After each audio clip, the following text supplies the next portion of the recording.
Hey everybody, welcome back. We are back up the unit today working on the 180SX, and it's a sad day because it's the first time in absolutely ages that I've had to wear jeans because it's getting cold here at the minute. Winter is coming.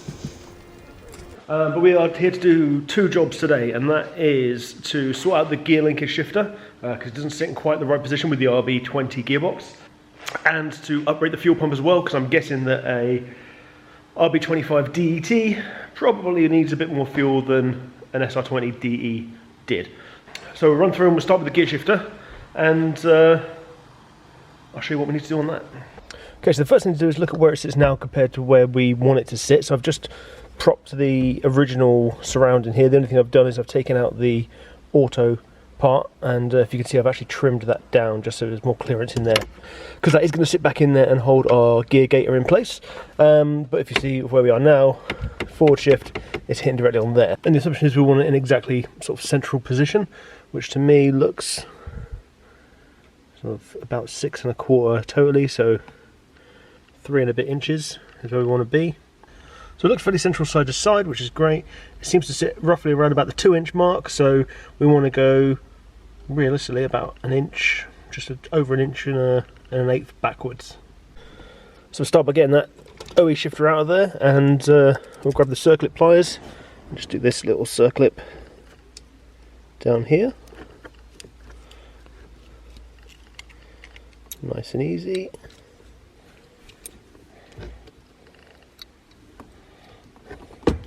And then we can pull the whole shifter out. So this is the one we took out of the car, and I had a box of just random shifters at home, so I bought the two different types that were there, but this one looks like the bush is too big on it, and the ball bearing on the bottom would be too big to take that bush, and this one looks like it's too short. So I'm guessing, absolute guess, RB25 box and SR20 box, but that's right, I was only going to use those because we wanted the thread off the top, but we can make our way past that. So we'll use the one off the car and we'll hack this up. So when you look at it, the actual gear shifter is quite a complicated thing with the angles that you've got at the bottom here and how it sits in, and then inside here is actually, I didn't realise it's actually made of 2 sections. So this outer casing that you can see here isn't physically attached to this other than a rubber filling, so that actually when you move the top part, so when you put your force on the shifter, it doesn't move this exactly, it goes through the rubber and has a little bit of flex in it on there. So we'll have a little look, see if we can retain any of that, but I think it'd be a case of hard welding straight onto here and just having a direct shifter. But what I'm going to do is chop about here, so we've got the length that we need, and then we'll look at using something like this to make up an extension.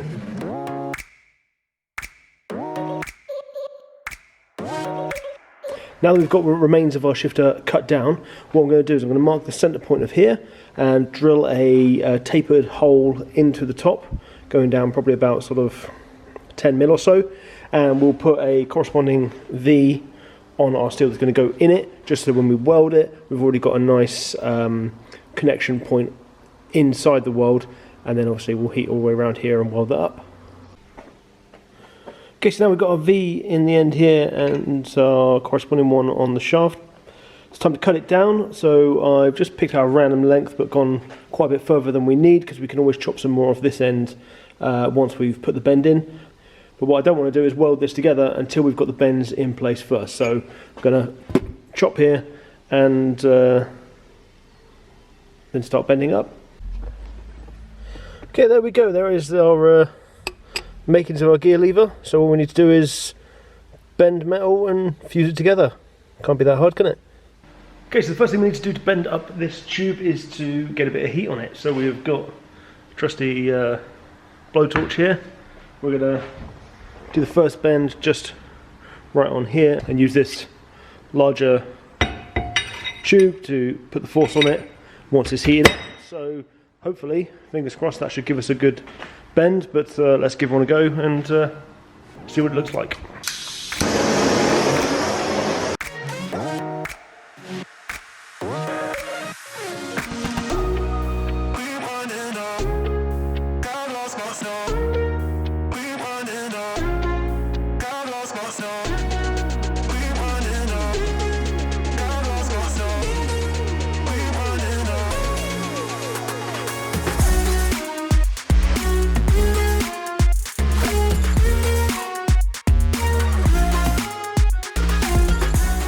Okay, so no exact measurements, but we'll hope that it looks right. And we can always chop a bit down here if we need to shorten this bit here.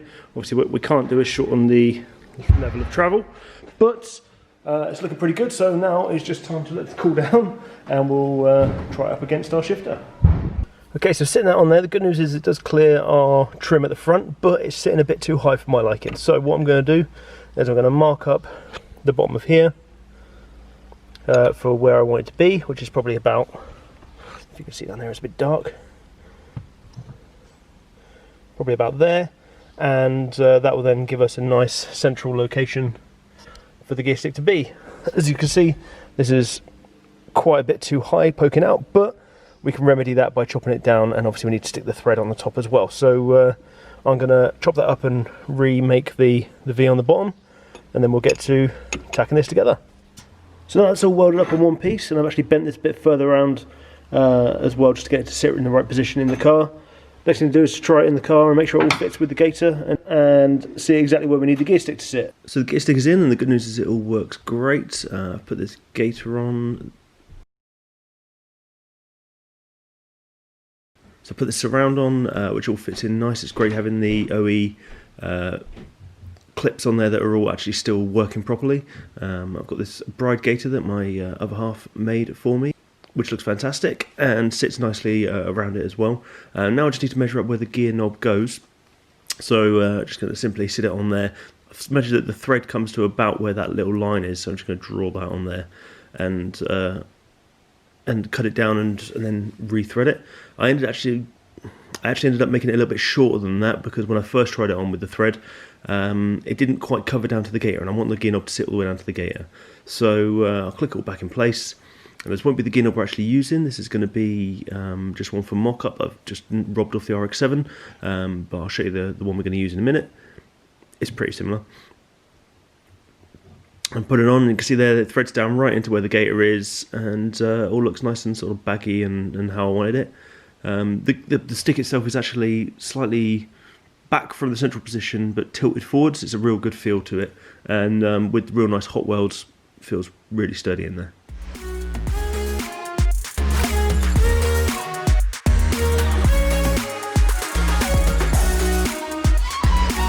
Okay, so for the fuel pump, we're going to pull this back here and find it just in the back of the boot. This is the location for the sender and the pump, and you can see there's a few wires and stuff going to it on here.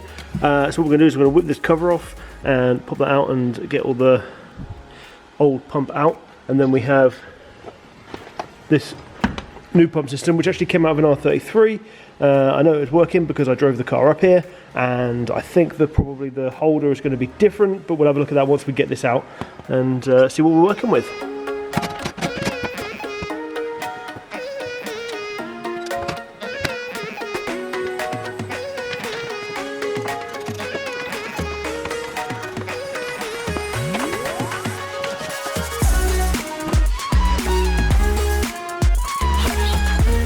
Let's just make sure you use a bit of good old common sense. Good, solid, British common sense. When doing stuff with the fuel tank, you know, it is the vapours from the fuel that will cause any issues. So, you know, no smoking if you're a smoker. No leaving stuff around the boot floor when you take the sender and stuff out, because if something drops in there, chances are you're probably not going to get it out again. And it could end up blocking up the filter and things like that. So just make sure before you do take the sender out, just put all your tools and everything to one side, pull the unit out, cover it over to stop any vapours and stuff from coming up while you're not working on it, and then do the reverse when you're putting it back in. Okay, so here is our Nissan OEM sender unit completely out. We've got the float here, we've got the sensor for empty tank, and we've got the original pump. What we're going to do is we're going to swap that out with this Walbro pump. As you can see, it's quite a bit thinner, bit of a longer bag on the bottom, and the wiring looks to be different on the top here, so we're probably going to have to change that out and solder that into the original connections.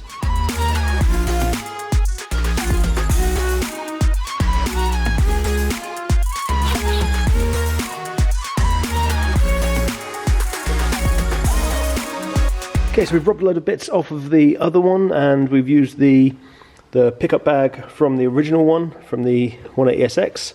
We've used the Walbro pump and pigtail wire and loom from that, and then we've soldered that into the original wire and loom here. But everything else is kept all exactly the same. The rubber bit at the bottom, and that's being held in by these just pushing it together and keep that maintained. So that's not going to go anywhere once it's in there. No idea what all this whitening stuff is. I guess that's just corrosion from oxidation or something like that, but that's absolutely fine there. So let's get this back in the car.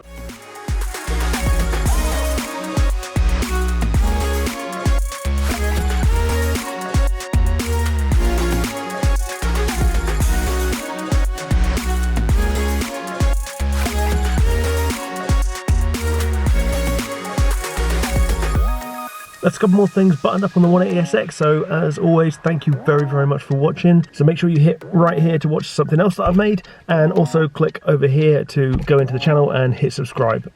Thanks guys, see you later.